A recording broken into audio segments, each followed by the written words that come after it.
Hello! When I was 16 years old, I discovered this beautiful thing. The concept of books that take place not in our world, but in a completely separate fantasy world. Completely altered my brain chemistry, and now I do stuff like this. I am talking about young adult fantasy books.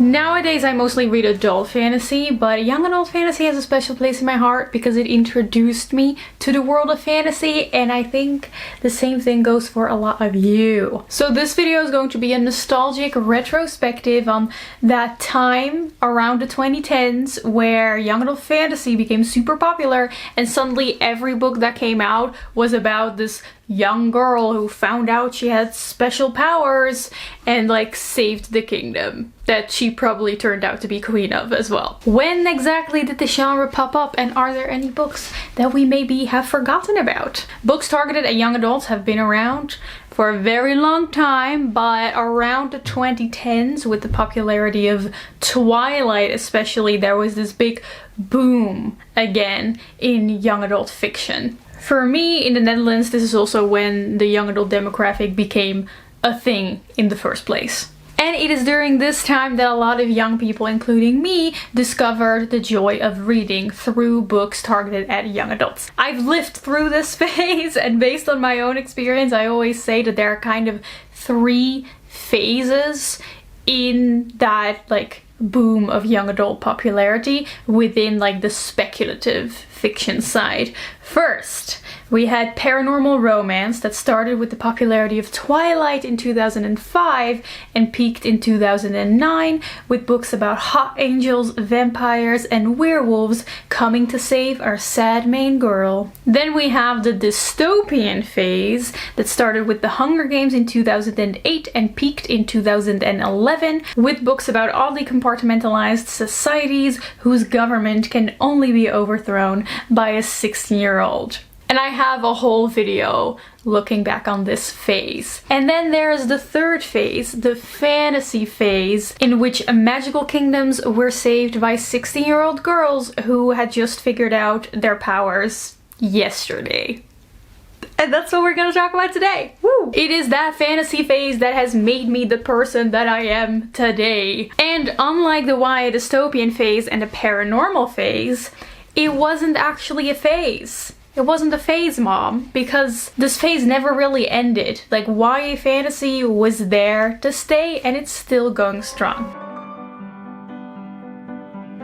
So obviously fantasy books targeted at teens have been around for longer than, as you can see here, I'm starting in 2007. I'll explain later why. I specifically wanted to focus on this period of time because it's nostalgic to me, and I think for a lot of you as well. There are, of course, older young adult fantasies that I currently can think of is the Ella Enchanted series by Gil Carson Levine that came out in 1997 about this girl who had to do everything that she was told to do. And there was a movie made out of this with Anne Hathaway? Was that The Princess Diaries? Or was she just in all of these like random fantasy adaptations? Also, the first Harry Potter book came out in 1997, but Harry Potter, I would say, definitely started out as middle grade and then kind of grew with its audience to become more young adult. I also think that Aragon by Christopher Paolini, the Dragon Fantasy series, could be considered young adult. It came out in 2002, and I completely missed it when I first wrote the script and filmed the video, so that's why I'm mentioning it here. But yeah, this was also a hugely popular fantasy book from the early 21st century, targeted at teens, with a story about, you guessed it, a young boy who finds out that he's special and is the chosen one and has to like save the kingdom. And also in 2002 we had Tith by Holly Black, a teen urban fantasy about fae.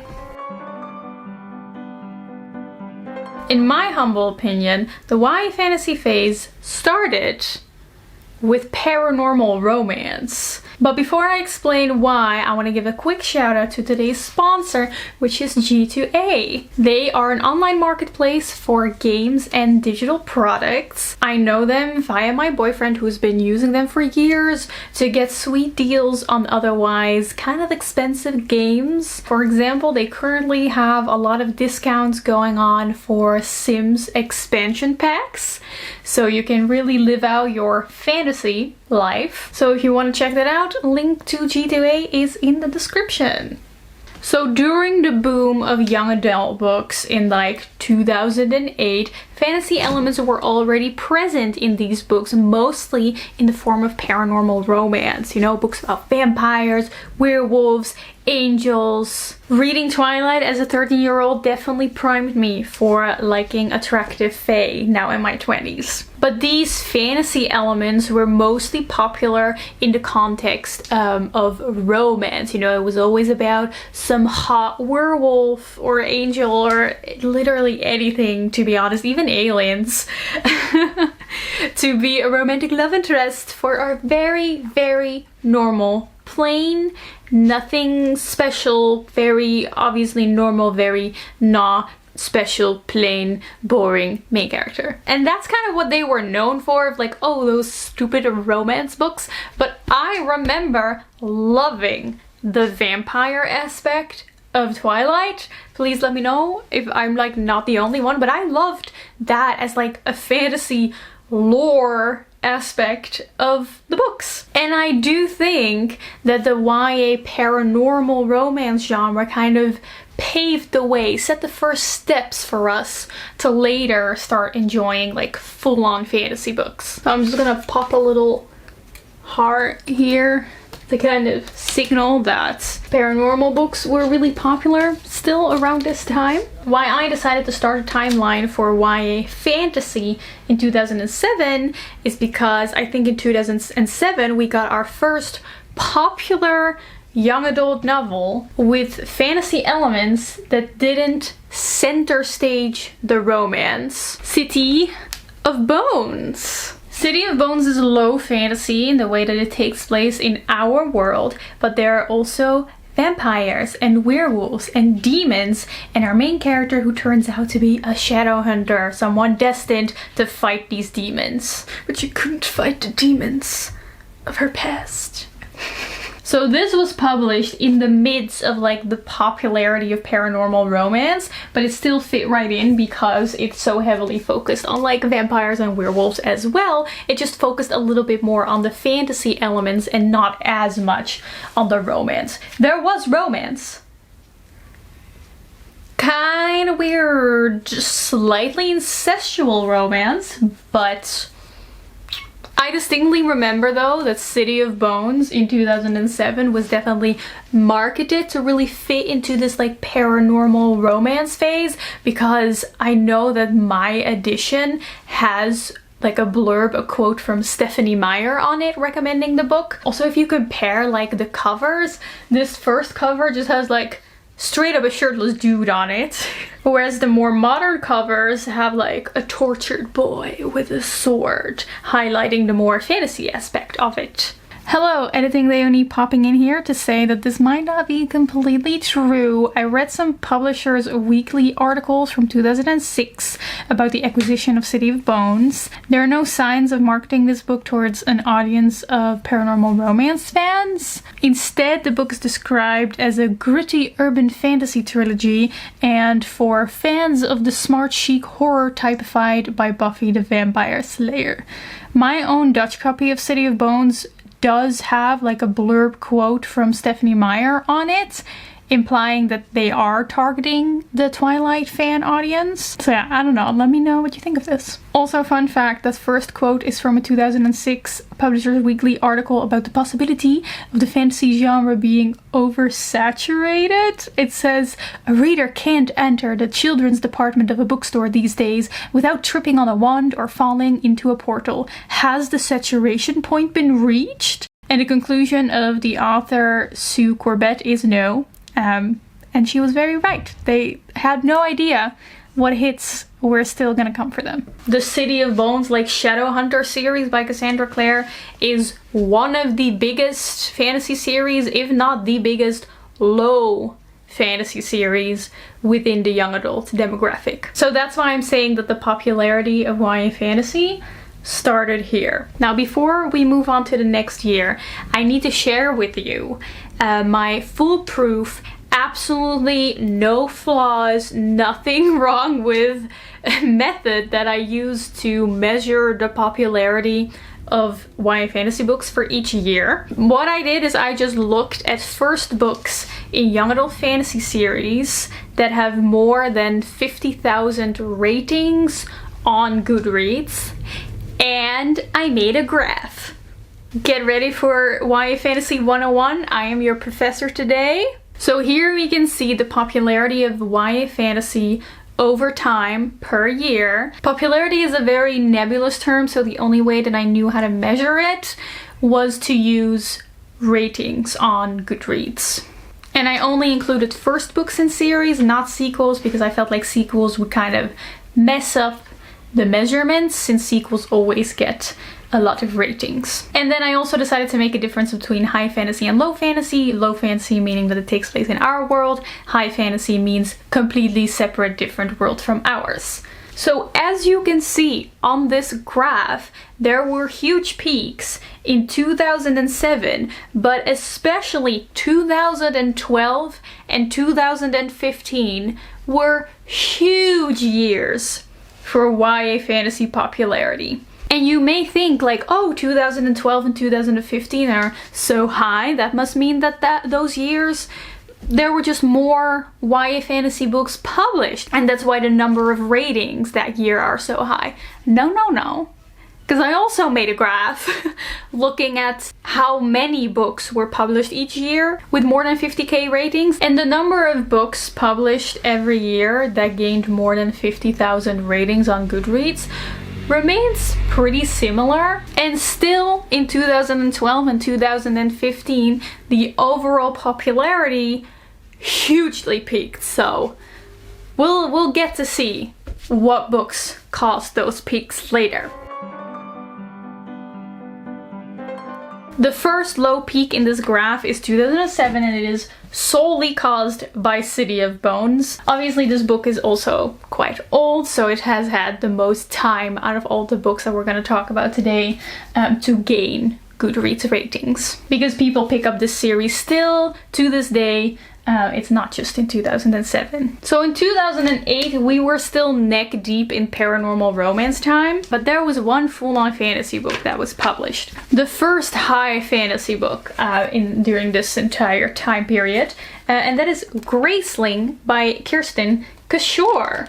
This was actually really popular. It has 500,000 ratings on Goodreads, and I never hear anybody talk about this ever. It's about a girl with a special skill, honestly, so before its time. And our main character's special skill is that she can kill people really well. Other than that, in 2008, it was mostly paranormal time. We had books like The Summoning, Breaking Dawn, the last Twilight book, the third Vampire Academy book, sequels to The House of Night. And I will admit that sometimes it's a little bit difficult to see what exactly is the difference between a paranormal romance book and a fantasy book, and that's why I believe that paranormal romance kind of paved the way for full-on fantasy books later on. In 2009, paranormal romance was also still very popular, but there was one high fantasy series. The first book in the Seven Realms series by Cinda Williams Chima, The Demon King. No, not that Demon King. This was kind of your typical wizardy fantasy series, except this was one of the first to be targeted at young adults. Then in 2010 we got a lot of low fantasy hitters. Like, you can see publishing kind of slowly take steps from paranormal romance to low fantasy. So that means fantasy in a contemporary setting, but our normal main character figuring out that, oh wow, there's a whole other fantasy world out there. The Iron King, with our main character figuring out that, oh wow, there's a whole other world of fae out there. Hex Hall by Rachel Hawkins. about, oh wow, there's a whole school for witches out there. And Clockwork Angel, the sequel to City of Bones, which was again, oh wow, there's a whole world of demons out there, except now it's the Victorian era. 2011 also didn't have many remarkable things. The only popular fantasy series was The Girl of Fire and Thorns by Ray Carson. Also, of course, about a girl who finds out that she's like the chosen one. So nothing really big in the fantasy department up until here. The only thing that has really remained hugely popular from this time are the Shadowhunter books. But then we get 2012. And this is where everything started changing. So just for context, as I had established in my YA dystopian video, 2011 was kind of the height of the dystopian books. You know, The Hunger Games actually came out in 2008. And 2011 is when everybody was reading dystopian stories. 2012 was when a lot of dystopian trilogies were kind of coming to their end. There were still some longer paranormal romance series that had their last installments in 2012. Breaking Dawn Part 2, the movie, came out, signifying the end of the Twilight era. So I think this is why people were kind of ready for something new. Enter the huge boom for YA fantasy books. The peak that you saw on the graph. Let's start small, okay? Let's start small. So with about 60,000 ratings overall, we have Fallen Kingdoms, which at the time was kind of described as Game of Thrones, but for young adults. Also in 2011, Game of Thrones started airing, which maybe also added to kind of the rising popularity of like high fantasy stories.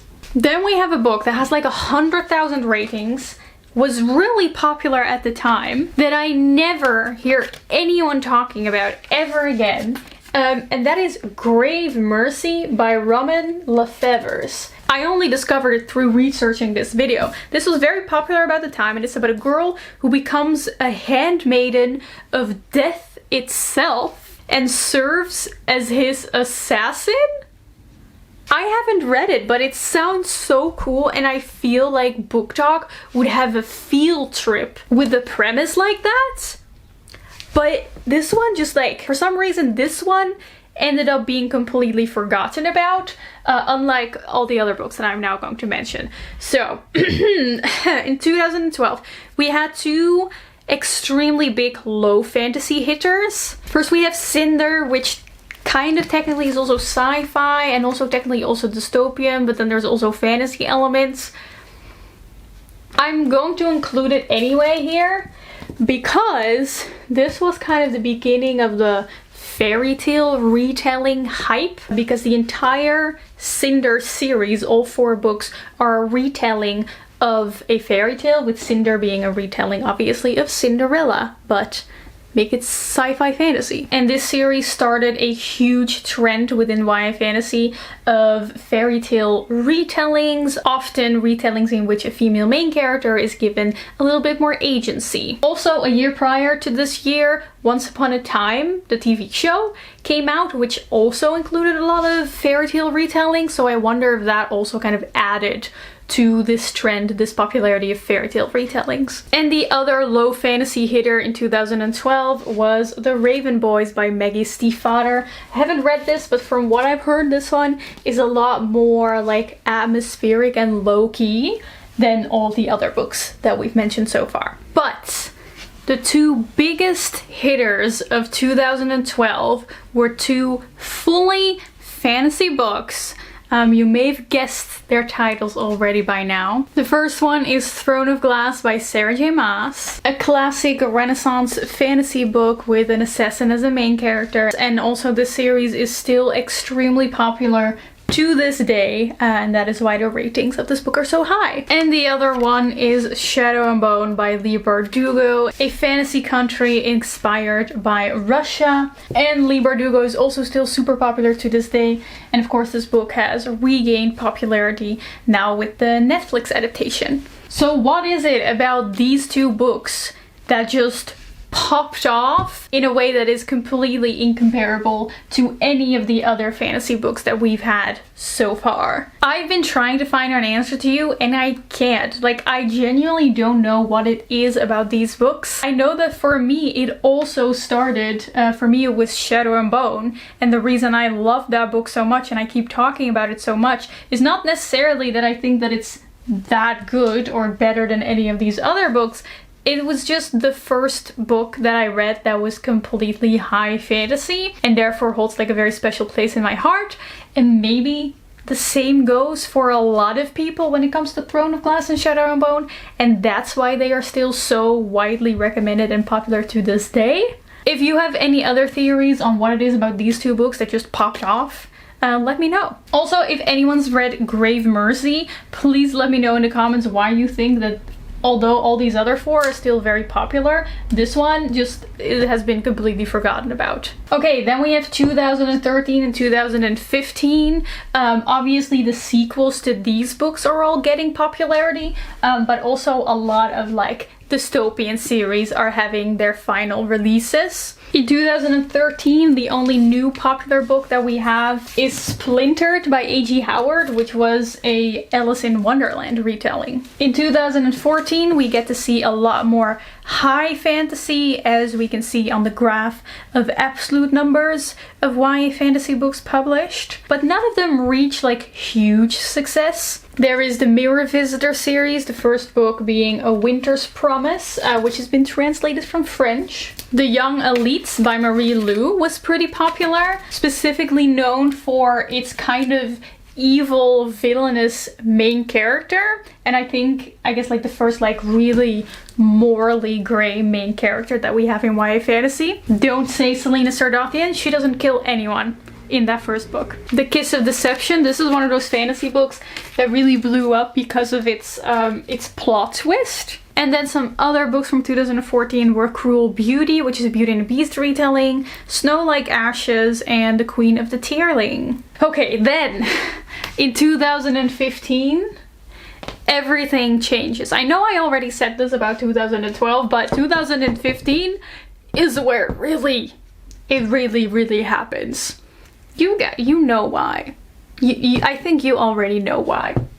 I'm just gonna talk about it. Okay, so just like in 2012, 2015 gives us another Sarah J. Maas book and another Leigh Bardugo book. I knew that both of these authors were really popular, but it never really occurred to me how huge those two authors specifically together are and how much their books dominated the young adult fantasy sphere. Both peaks in my beautiful graph are mostly caused by their books. Okay, first off, the biggest one, let's just get it out of the way. A Court of Thorns and Roses by Sarah J. Maas. A book that wasn't just popular in 2015, but also currently is still hugely popular because of TikTok and people continue reading the series. So yeah, it currently has like 1.5 million Goodreads ratings.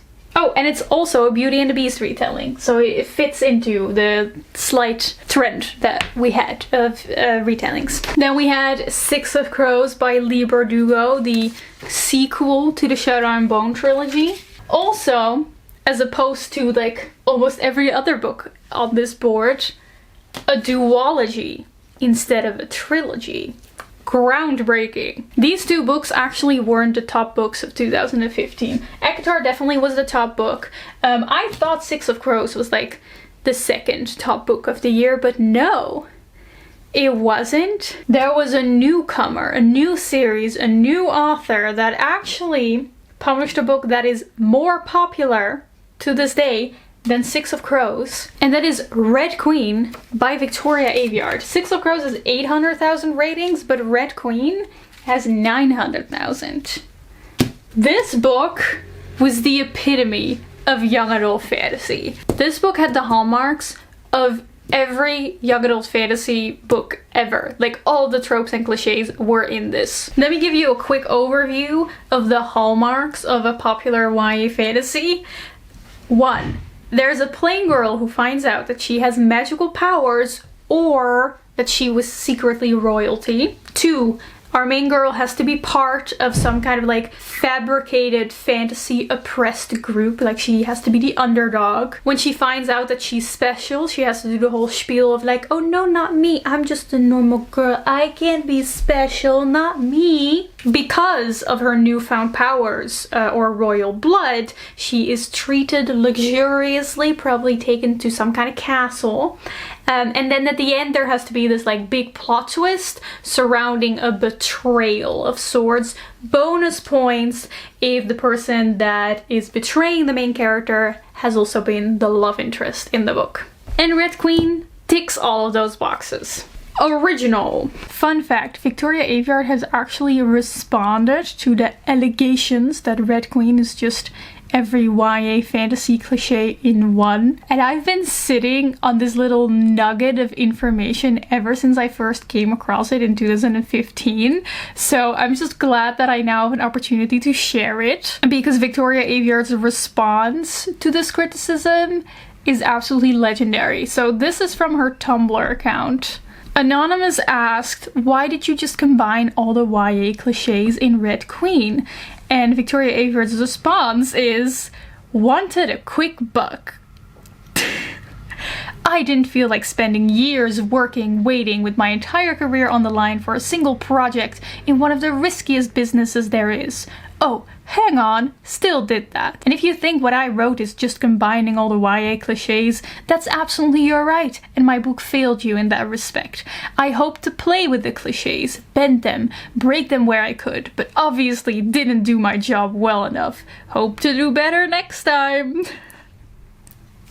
But that wasn't it for 2015. Okay, there was more. An Ember in the Ashes by Sabatahir, also phenomenal story. Also still popular to this day on TikTok. The Wrath and the Dawn by Renea J fits into the trend of fairy tale retellings, as this is a retelling of 1001 Nights and also a duology. And then the last book that was really popular in 2015 is going to require a little bit of lore. Do I start with the lore or do I start with revealing the book? I'll reveal the book first. So the fantasy book I'm talking about is Carry On by Rainbow Rowell. As far as I'm aware, not popular anymore right now.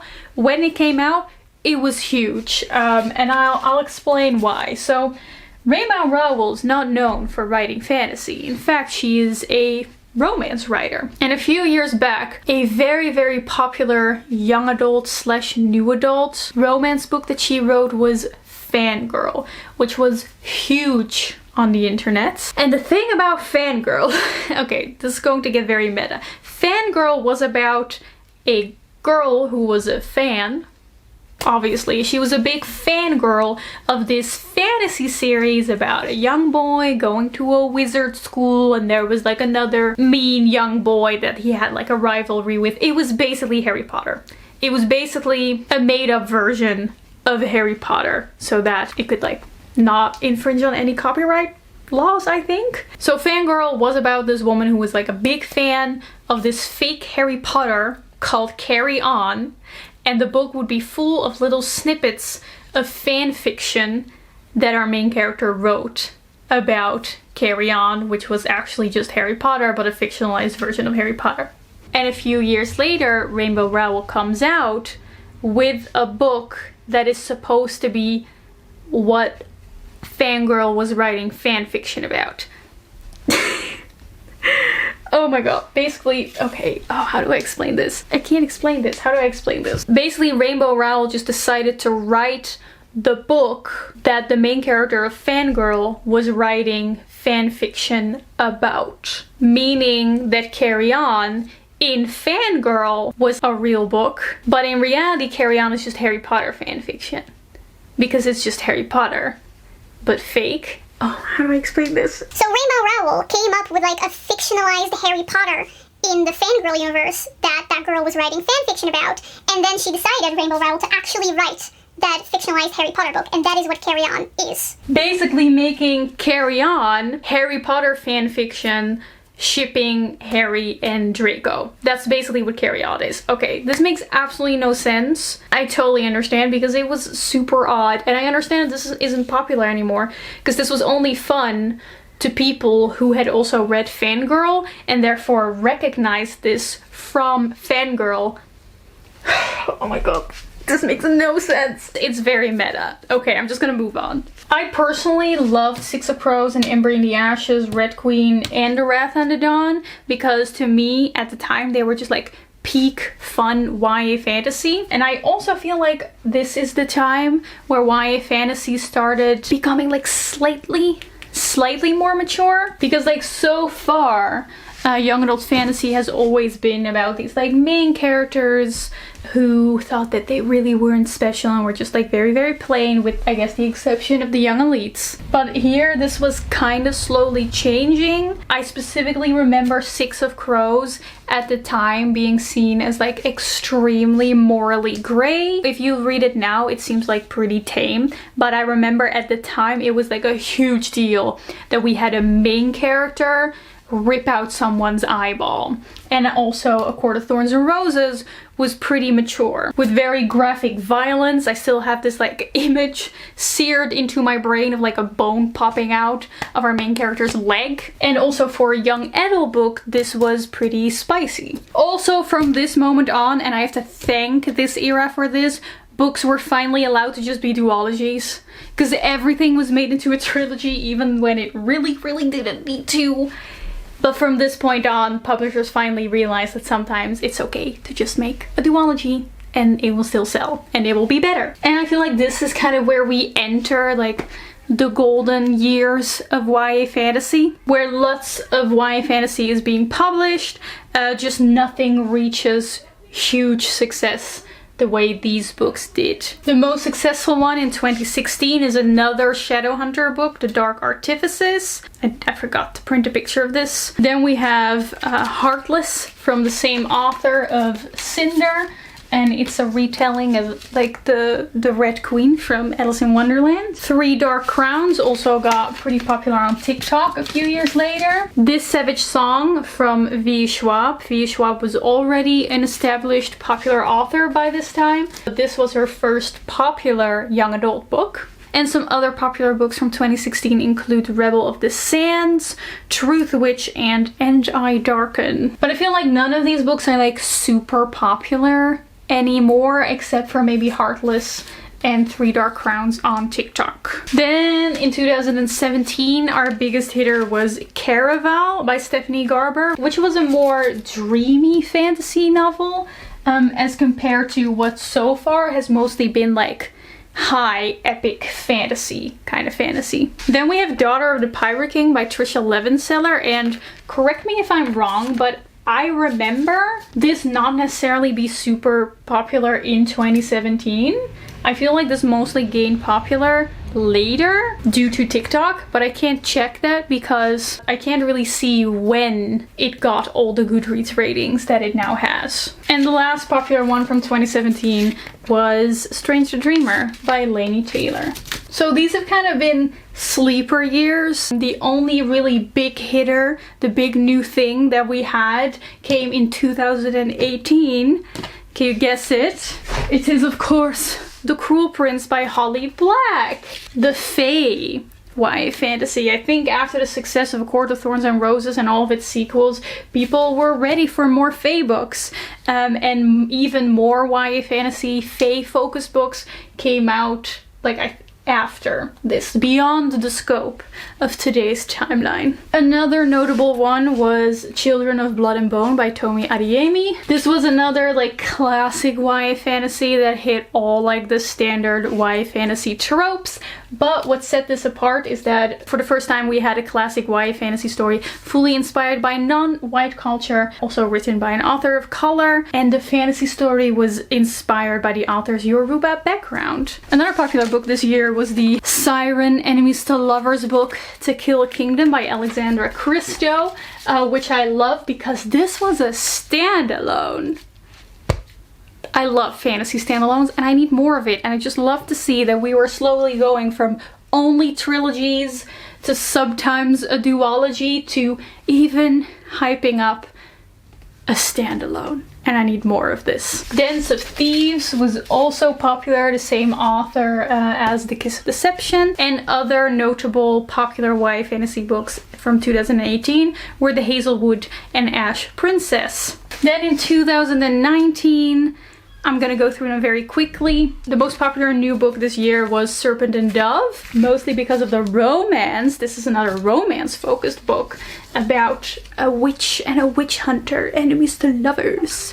Another notable one is A Curse So Dark and Lonely by Bridget Kemmerer, not only because this one has a disabled main character, which we didn't see very often. The main character has cerebral palsy, but also because this is yet again, for the first time in years, a popular book that is low fantasy, as it is about a girl who discovers this magical other world. And the last one notable this year is, of course, King of Scars by Leigh Bardugo, the third series in her like Grisha series, so of course it also becomes popular. And other popular YA fantasy books that were published in 2019 are We Hunt the Flame, Spin the Dawn, and House of Salt and Sorrows. Also forgot to mention that Sorcery of Thorns was very popular and published in 2019, and it's also a standalone, which we love to see. So I feel like from 2015 on, with the exception of The Cruel Prince, there wasn't anything like truly exceptional that really peaked in comparison to all the other books. And I think it's because YA fantasy has just become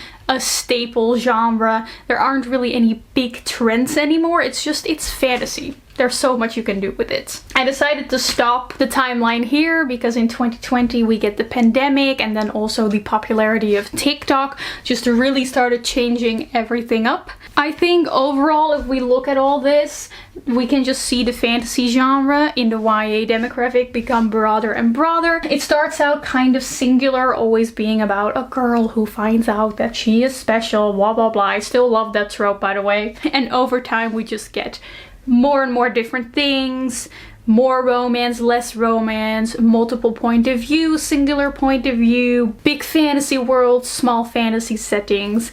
Anything's possible. The most striking thing to me is just how some book can rise to such massive popularity that isn't comparable to any of the other books, and I still wonder what makes it's so that, for example, A Court of Thorns and Roses, Six of Crows, Throne of Glass, Shadow and Bone, Red Queen blew up in a way that is just like not comparable to any of the other books. I think like the main reason is that these books are still popular in the sense that despite being published almost 10 years ago, they still get new readers. People are still recommending them on TikTok to this day. But I don't know why certain books get left behind and others don't. So if you have any thoughts of that, let me know. I have fun memories of this time, and I hope I brought up some fun memories for you too as well. Subscribe if you would like more videos about books from me, and I want to give a big thank you to all of my patrons for supporting me, and an extra big shout out to all of my elite hidden library members. Also a warm welcome to our newest elite members, Charlie Heckman and Amy Cameron. Welcome! In August we will be reading Immortal Longings by Chloe Gong, so if you want to join the book club,